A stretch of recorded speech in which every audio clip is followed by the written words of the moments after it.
Greetings, everyone who is here already. I'm so excited that you're here. And I love that our chat has already started. I have some fun things to share with you tonight in addition to the story. So I am really, really glad you're here and really excited to share these things with you. Hi, Katie, and hi, Jamie Gibson, and hi, Jamie Van. So happy you're here. Oh, Jamie Gibson, you are embroidering and it's moon and star motif. Kitchen towel for the collection. That's awesome. That's awesome. And I loved seeing the photo of your pillowcase. That was really neat, that yellow and the blue together. Well, tonight, the enchanted fairy tale forest speaks to us again. Last month, we entered through radiance, gold, beauty, longing, through the story of the golden apple and 9 peahens. Before we go forward with tonight's story, I want to share something with you. Um, Let me get it. Here we go. So I have been putting together concepts from all these fairy tale classes we've done in the past 2 years in person that we're now doing from a different perspective in the live streams this year. And I'm putting a concept to illustrate them. And as I did that, I started working with the image generator with those concepts to really start to visualize them a little more as part of a book. And then for days in a row, I kept waking up and thinking, these are not book illustrations. These are more like oracle card designs. So, what I'm working on right now, you're the first people to see that. I'm working with each live stream theme that we're going to do on YouTube this year to put together an image concept using some of the Adobe tools for those images, and then I'm going to transpose them into fiber art pieces that later will become photo generated um, cards for that book of our fairy tale experiences. So you're the first ones to hear about it, and I'm so excited. I'm going to show you now what the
I hope the sound comes back.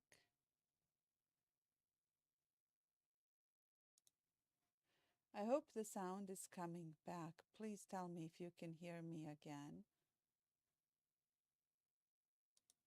I hope it's working now. So this is what I'm feeling with the card design that I showed you. Um, the golden apple would appear when there are blessings of wisdom, healing, something beautiful coming back into your life. maybe a time when we need to let our radiance shine, to step into a space of love and to offer sweetness to those around us. Attraction would flow easily when this card appears, um, in a very authentic glow. So I'm sorry that the sound didn't work while I was trying to show you the card, but it looks like the sound came back now. So I'm gonna wait a little bit. Jamie Van can't hear me. Can you hear now? I want to make sure you can hear now. I think it looks like it's working. Okay, very good. So everybody was able to see the card design I was trying to show you, uh, but not everyone could hear me talking. So you saw the golden apple in the enchanted forest. And what I'm imagining is using a wool felt to needle felt these concepts, and then they would be photographed for the production of cards. So you saw the very first one, and everyone who is on this stream actually was also in my very first class when we visited the golden apple and the 9 peahens. So it's so very exciting. And the card I'm feeling would appear in this context of a message to inspire blessings of healing and wisdom, something beautiful arriving into one's journey, a time to let one's inner light shine into the world, a time to step into loving space that uplifts us and offers us sweetness and offers joy to those who are around us as well. So it would be the first card and also a very positive card. So I'd love to know what you're thinking about it, and I hope you'll keep coming to live streams because I will be making these first initial designs, and hopefully over the summer I hope to be able to work on actual fiber art pieces for each of them. And if you're feeling something else from the card concept, please tell me in the chat box as well.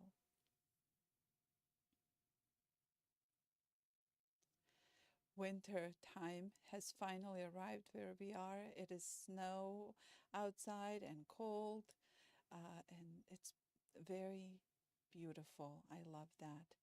Katie, thank you. Yes, it's very exciting, and I'm so excited that I can share with everyone. Thank you, Jamie Van. Thank you so much. Okay, wonderful. I'm so happy everyone who's here is also excited about these.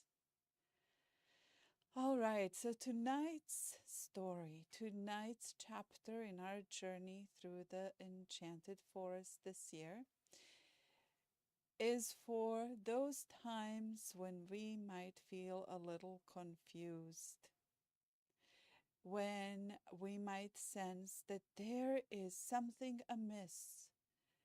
Um, maybe someone may wonder, is there a curse in my surroundings? Is there something weird happening? How do I tap into the truth that will free me from confusion for those times? This fairy tale is for those times. Oh, Jamie Gibson, I see that. Thank you so much. And yes, this story includes ravens. Ravens are not subtle birds. They don't whisper. They cry out. They announce things. So as we start, settle in and relax, and let's let's just journey into the story space. If you're returning to this story from an earlier class, welcome back to its path. If you're new to this story, you are here for the first time in the realm of the seven ravens. You arrived exactly when this story wanted to come to you. So if you've been in the space of the story, you will not be repeating the work from before. You're going to meet it in a new way, for you have changed since the last time you ventured through its nooks and crannies. And if you're hearing it for the first time, you're going to discover why the story needed you to hear it. I don't know why. I'm sure you will know.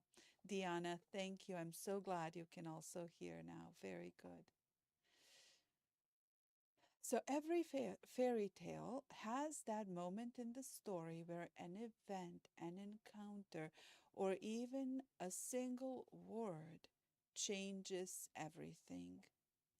And in this story, there's a word, there's a sentence that is spoken mindlessly, but it resounds and carries the energy of what is said in impatience, in anger, in exhaustion, and 7 lives are altered as a result forevermore.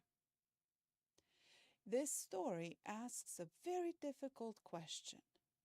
What does it take to undo something caused by the words that never should have been spoken?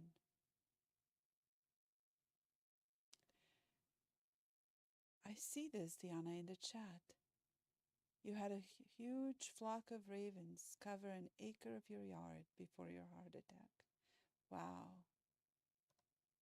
Wow, feel that intensity so much.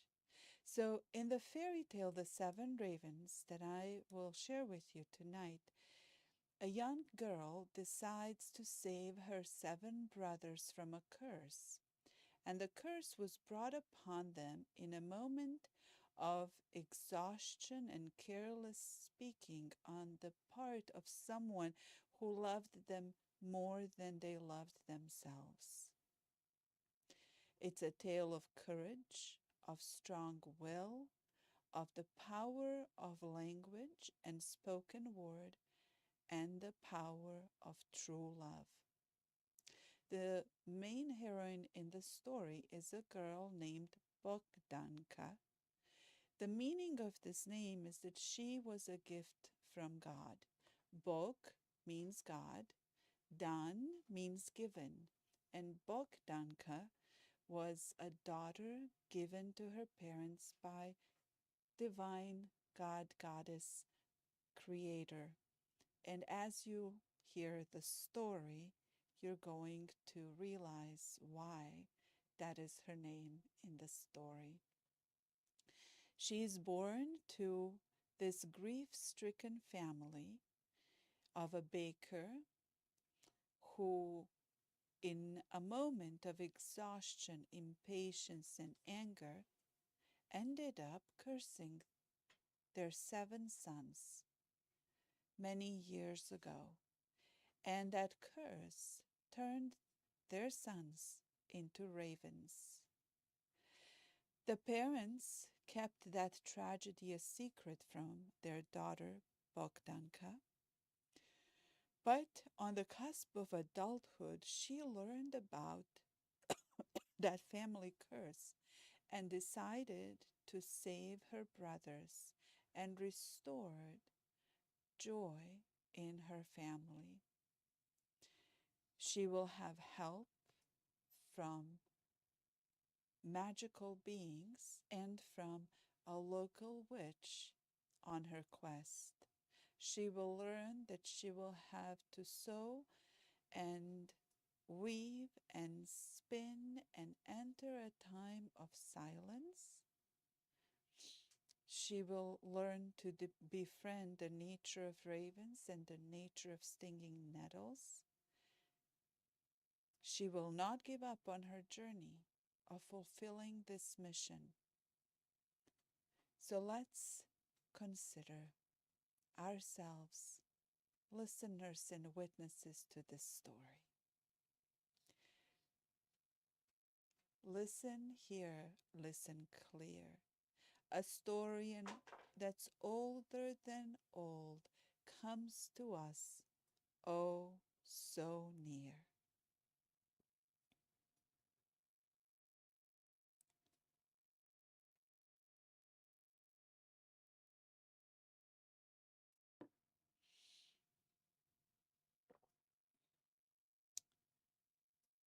Once in a village behind 7 misty mountains and across 7 blue seas, a mother baked bread for her 7 sons. The young boys were yelling, screaming, running, fighting, arguing, constantly nagging, and refused to be quiet.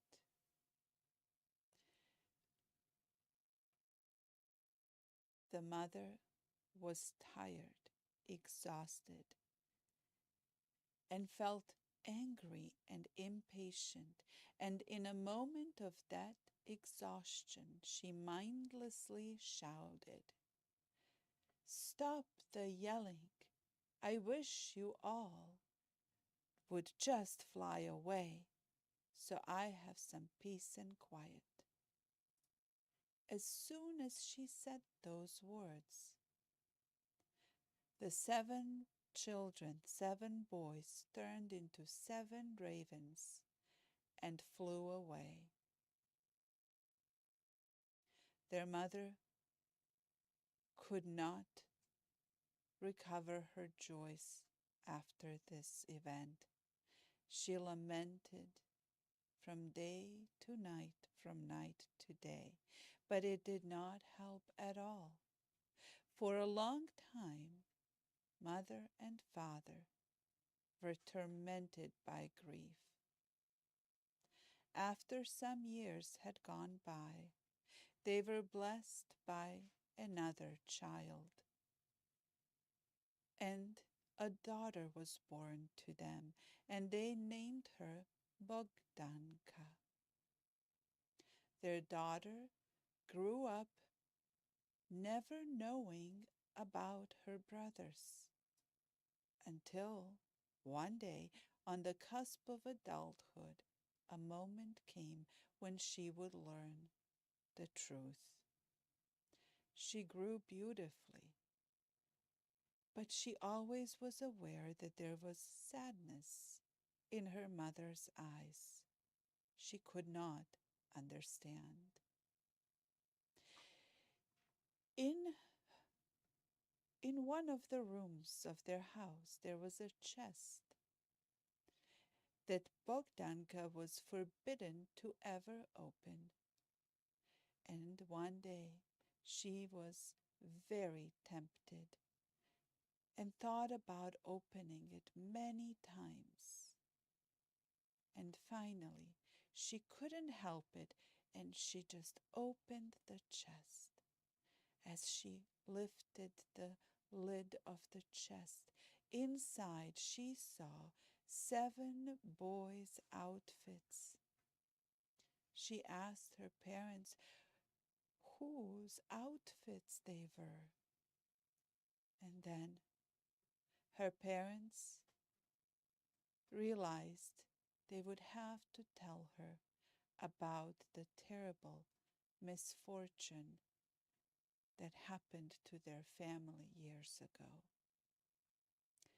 As Bogdanka listened to them, learning the past of her family, learning of her 7 lost brothers, she did not rage.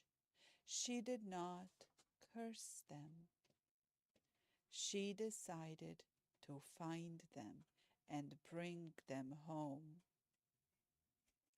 She did not know how she will do that, but she was determined to do it. So, not long after that day, she prepared for a long journey. Despite her parents trying to change her mind, she could not be dissuaded from her decision.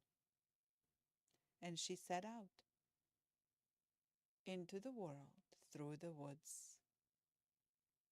She walked for a very long time. She walked so long that she arrived to the house of the sun.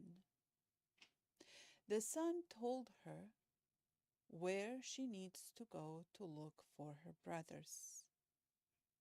From the house of the sun, she walked on and rested in the house of the moon. From the house of the moon, she walked on and later rested in the house of the star. From the house of the star, she walked on until she reached the glass mountain. There, her brothers were in their raven form, and there she found a wise wisdom keeper, a witch, timeless witch, who told her what the price would be to break the curse that kept her brothers in their raven form. Bogdanka learned from her that she will have to make 7 shirts from fiber spun from stinging nettles that grow along the bright cold stream waters that flow down the glass mountain. She learned that she would have to gather the stinging nettles with her own hands, to thrash them, to comb them, to spin them, to use the spun fiber to weave the shirts, to weave the fiber into cloth, to use the cloth to stitch and sew the shirts, and that she must take the vow of silence and do all of that work without ever uttering a word until all 7 shirts are finished and given to her brothers. Bogdanka was happy that she had found her brothers. She was even happier that now she knew exactly how to free them from their raven form. Every day she worked to gather the nettles, to tie them into bundles, to thrash them. Her hands would burn from the stings, but she would cool them in the cold waters of the stream flowing down the glass mountain. Her 7 raven-shaped brothers lived in a cave on the side of the mountain above the stream where the nettles grew. They made a warm nest for her to sleep in, and she would sleep and tell them stories of their family every night. Every day she would go out and work. She didn't speak a word. She realized she could tell them stories just by being with them, and they knew everything she said. But she had one more way of telling them stories. The wise wisdom keeper witch, the timeless witch who told her what she needed to do to free her brothers, had given her a magical comb. If you held this comb and pulled it through somebody's hair, you could hear all of the stories that they wanted to share. So her raven brothers would take turns holding the comb in their beak and putting it through Bogdanka's hair and hearing and knowing the stories that she was ready to share. They were so happy to hear stories from their home. She kept working. Dedication kept her Devotion nourished her. Love in her heart elevated and strengthened her. The brothers took care of her, kept her safe. When she had to work alone, they would be nearby. She gathered the nettles.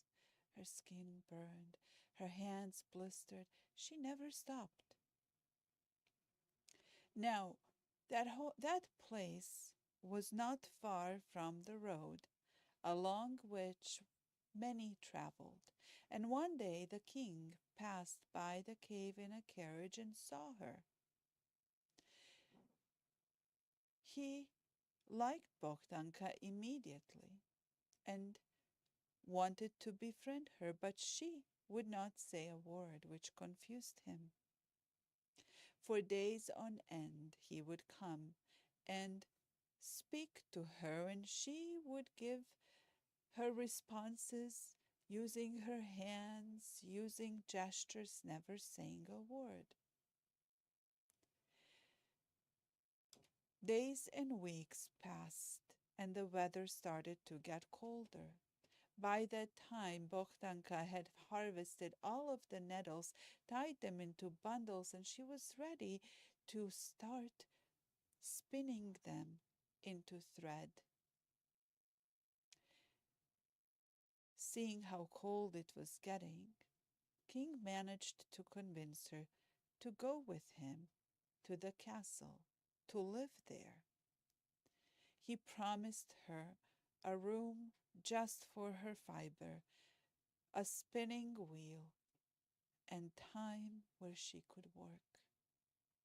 They became very close, and Bogdanka went to the castle and worked every day tirelessly to spin nettles into fiber, to weave the fiber into cloth, to sew the shirts, to free her brothers. Everyone in the castle grew to really like Bogdanka, except the queen and her daughter. One day the king had to go to a war, and Bogdanka stayed in the castle with the queen and her daughter. The queen was not the king's wife. She was the queen, and the king was her son because his father had died. So the rule of their kingdom was that the queen will stay the queen and the king's son would join her on the throne.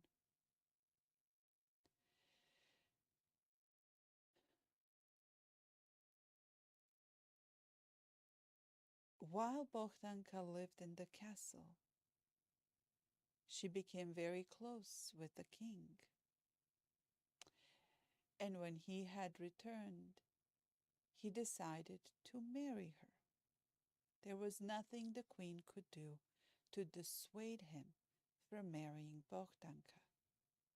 Not long after that, they were blessed to know that they were expecting a child. The king had to go yet on into another battle, and the queen and her daughter were tasked to take care of Bogdanka, who was expecting a child. While the king was away, Bogdanka gave birth. But in her weakest moments, the queen and her daughter took the opportunity to switch her baby with a kitten. They hid her baby with their servants and announced to the kingdom that Bogdanka had given birth to a kitten. They accused her of witchcraft and ordered for her to be burned at the stake. As Bogdanka was being led to her execution, the only thing she wanted as her last wish is to bring the shirts she's been making with her, and she was allowed to do that. She walked, holding her head high and holding 7 shirts in her hands. 6 were completely finished, and 1 was just about done, missing 1 sleeve. She prayed that the shirts will find their way to her brothers. Her brothers felt something was wrong, and as she stood outside in the courtyard of the castle, the 7 ravens flew over. As they came close to her head, she threw the shirts at them, and each raven received a shirt.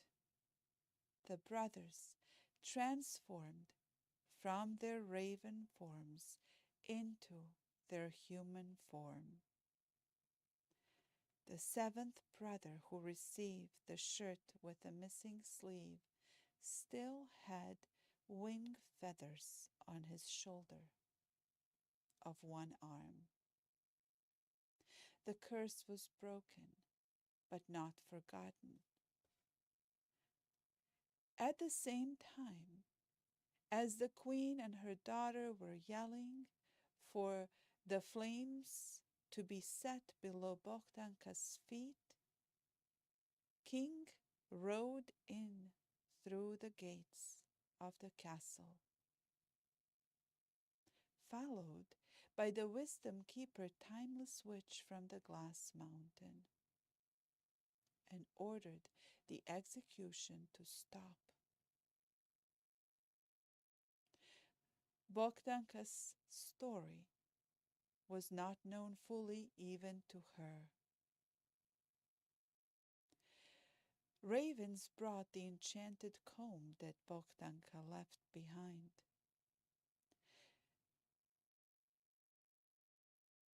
They placed it at the feet of the king. He lifted the comb, and the timeless witch told him to comb her hair. As he combed the timeless witch's hair, he could see all the stories she was ready to share. And he could see that she was his real mother, and he could see the events that had happened at his birth that banished her from the kingdom, and how he had to grow up believing that the current queen is actually his mother, and wondering why she never really loved him. Then he walked to the queen and placed the comb in her hair, and he saw all the stories that her soul needed to share. And he saw what happened to Bogdanka, and he saw that they had a child, and he saw how the kitten was placed in their child's basket, and he saw where the child is being hidden.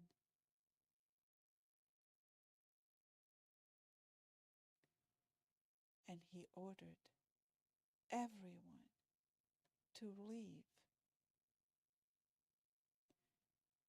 From that day on, Bogdanka, the king, their child, and all of the people in their castle lived in freedom, with ease leading the kingdom with compassion and truth. The queen and her daughter were forgiven but cast out of the castle and lived in the village. The timeless witch was invited back into the castle, but she said she will come to visit and yet live in her cottage on the glass mountain where she needed to be to help many who sought guidance. And Bohdanka and the king took her 7 brothers back to her parents and restored joy into their family's home. And so the story ends as we rest in its lessons, messages, and inspirations.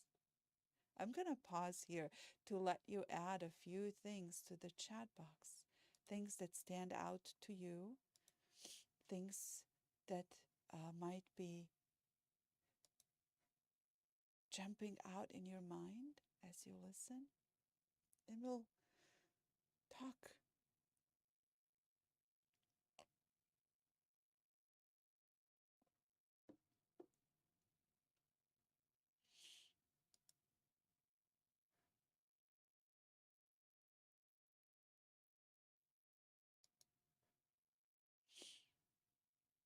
I see, Diana, the continuation of your story with the ravens.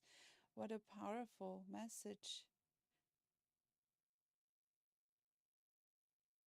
Ravens are definitely truth seers. They're also boundary keepers. Then we have nettles that are protectors, that bring clarity. Then we have silence here in the story, endurance, action, devotion, not giving up. Yes, Katie, ravens came to rescue her. I also like that image. Ravens don't remove illusions gently. They really come strongly, loudly. And this story, the clarity, the truth, and all of these things have to be earned. They're not given freely. They are really earned. And there was no punishment, but there was necessity to do a very difficult task in order to restore and repair. I don't know if any of you have nettles nearby or have grown nettles. I grow a small patch of nettles by my house, and harvesting nettles is not an easy task. Just the image of that in the story that the girl had to do is intense, very intense. But their sting also offers clarity. So that intensity of the burn that they cause temporarily also takes us out of the mental fog, of the mental map, mind things that can keep us in illusion. Yes, Jamie, go ahead. You started typing this. Go ahead.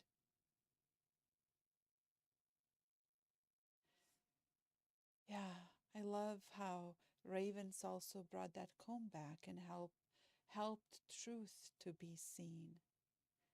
Yes, Jamie is writing nettles as restorative healer, holding boundaries so we can move with ease. She will sting if approached without regard, but her medicine brings vitality, yes, defines a space without question to give strength, often growing in liminal spaces in Pacific Northwest where the forest edge and meadows meet. Just as ravens hold a wisdom in the liminal space where through the threshold transformation is possible. That's so beautiful, Jamie. Her call, when calling back to her, opens the voice and throat with a feeling of expressed truth. Yes, very much so. And neither ravens nor nettles will soften the message we need to hear. They will deliver it very clearly and very strongly, and we will know exactly what is needed for healing and restoration to happen. Yeah, yes.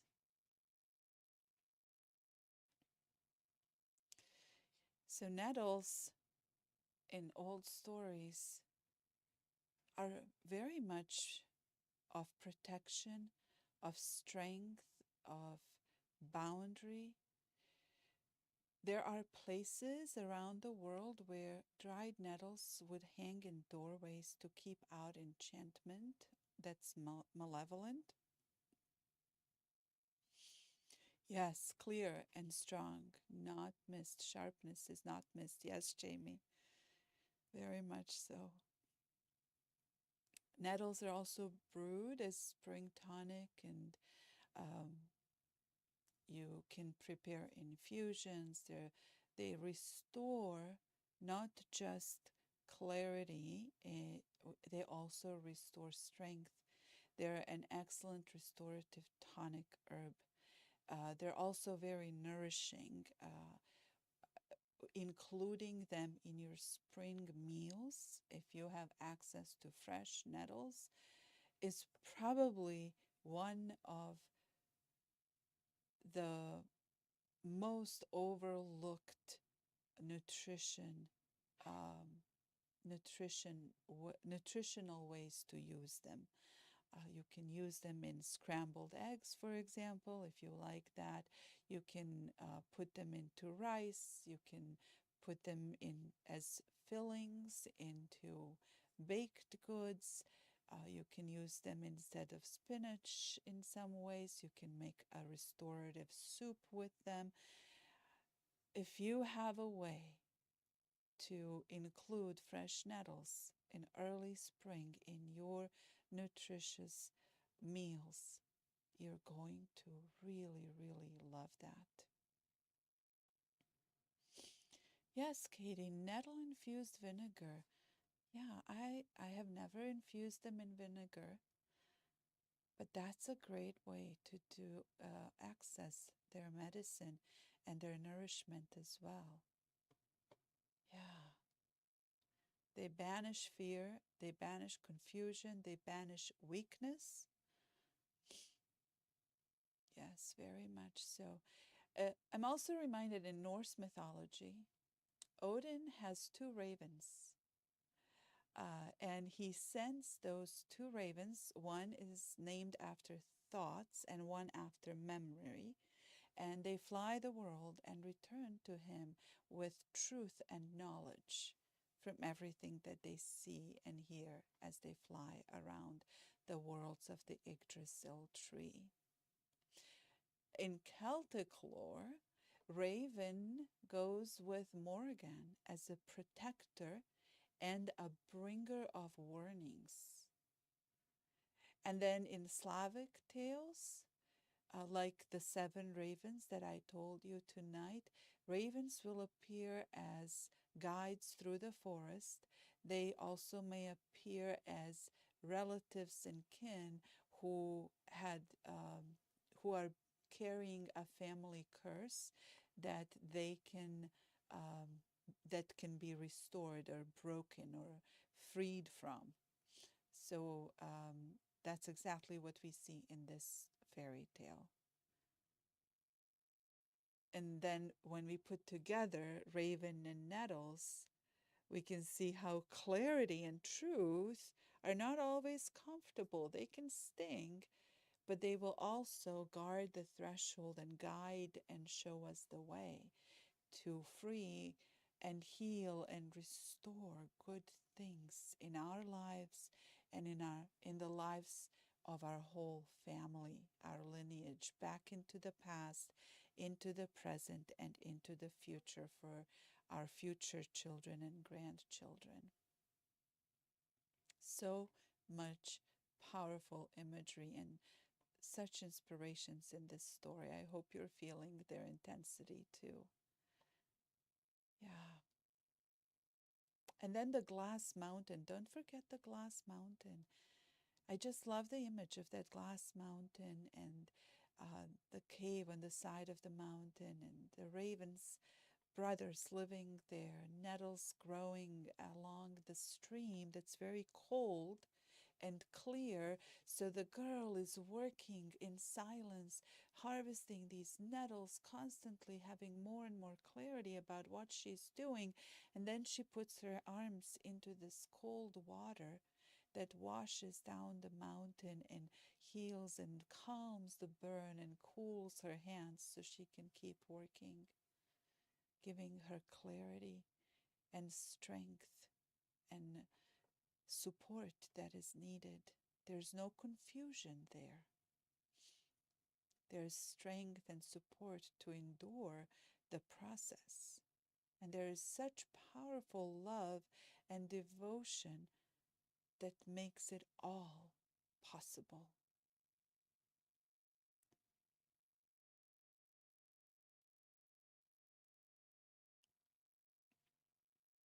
So I want to offer you a few things before we finish tonight. Consider creating a short meditation to do later, um, visualizing a tall glass mountain rising before you, ravens circling above, crying and announcing something through the air, with nettles growing thick at the base of the mountain. And then you can visualize yourself stepping forward, gathering a bundle of nettles with your hands, feeling their sting but not recoiling. As you feel that and hold them, you feel your inner vision clarify and sharpen. You look up the glass mountain, and ravens begin to transform. Who do they transform into? Your allies, your ancestors, a relative, a friend, and you can consider asking in that short personal meditation, what confusion am I ready to clear and make my way through? And go with the feeling. You will know. And the second thing I want to offer you is a tiny little personal work of magic that can be very powerful. What you would do is you would take 3 strands of, if you have nettles, take 3 nettle stalks and braid them. If you don't have nettles, take 3 strands of natural fiber. It can be linen, it can be cloth, it can be wool, natural fiber, 3 strands, and braid them.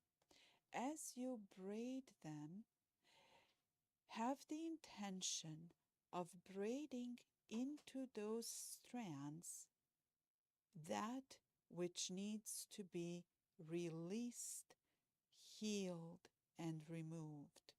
Maybe there is a disagreement. Maybe there is a confusion. Maybe there are words that were spoken to you or by you that should not have been spoken. Put them into that braid.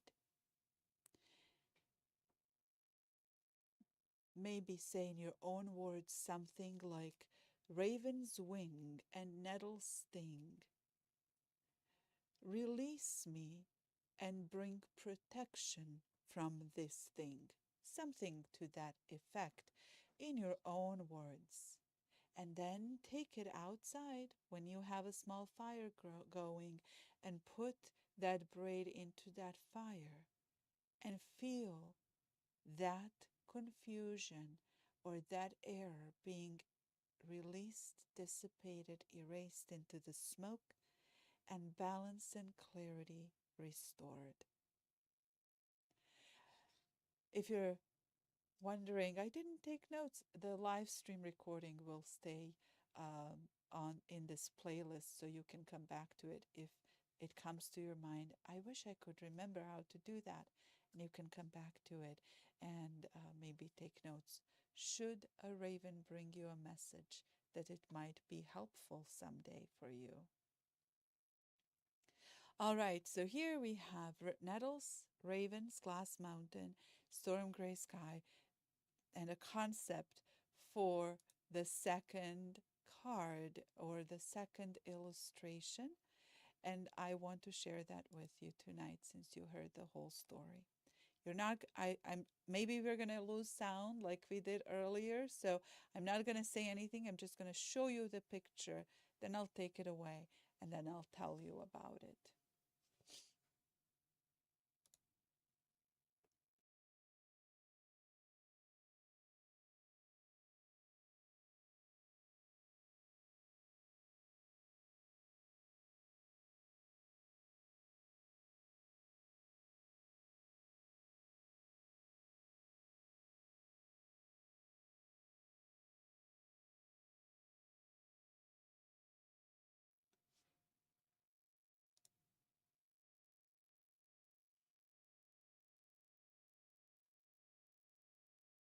All right, so there would be 7 black birds, black ravens in the design.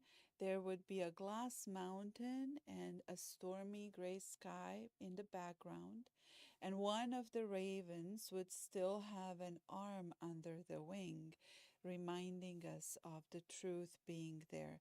So the cards are not going to look the way that these concepts look, but this is what I'm seeing and I want to share with you so that you can also have the benefit of these images meaning something to you, and maybe you will want to put them into your own journal. They're going to be very soft and very misty when they're done in wool. They're not going to be like these generated Adobe images, but I think they're helping me share with you what it is that I'm seeing. And then in the summer, I wonder if you want, let me know in the chat if you want to know when I start making them out of fiber and you want to make them with me in your own way, let me know.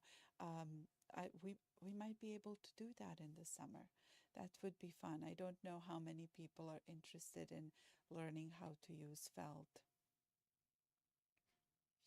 for for for picture making, like needle felting pictures. That would be fun to share that process with you if it's something that would be meaningful to you.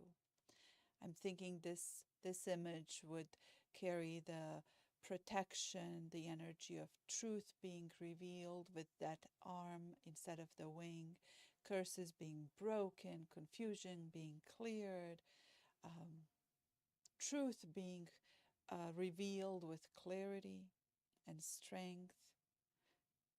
All right, looks like Jamie Gibson, you think it'd be fun to make these together? Okay.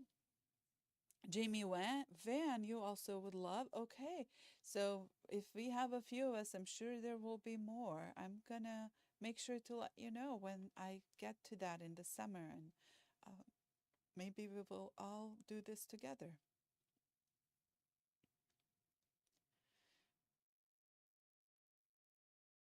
So let's now imagine the thread of the story woven by countless hands across many places, across many centuries that it has survived and transformed itself. And let it free everyone who receives this story from any confusion, from any curse, from any shadow. May the truth be revealed by raven's cry. May the nourishment and goodness be restored by nettles' strength and power. We will let the story rest, and we will be open to inspirations it brings to us. I am very grateful that you were here. Share the story. Stories love to be shared. Share it with others. Come back to the recording and replay of the live stream if you want to hear it again. If you want to be reminded of the 3-strand braid tiny ritual, you can also come back to replay later. Today, ravens and nettles showed us how clarity and truth may be challenging but are not cruel. They show us that we need to speak carefully and truthfully. They show us that they can help us be freed from illusions, and that once we go through a process of restoration, things that once stung begin to give us strength and protection on our journeys. So, lovelies, until we see each other again in this beautiful realm where fairy tales meet fiber threads, I wish you joy and blessed journeys. Stay in touch, and I will see you very soon.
Mm-mm-mm.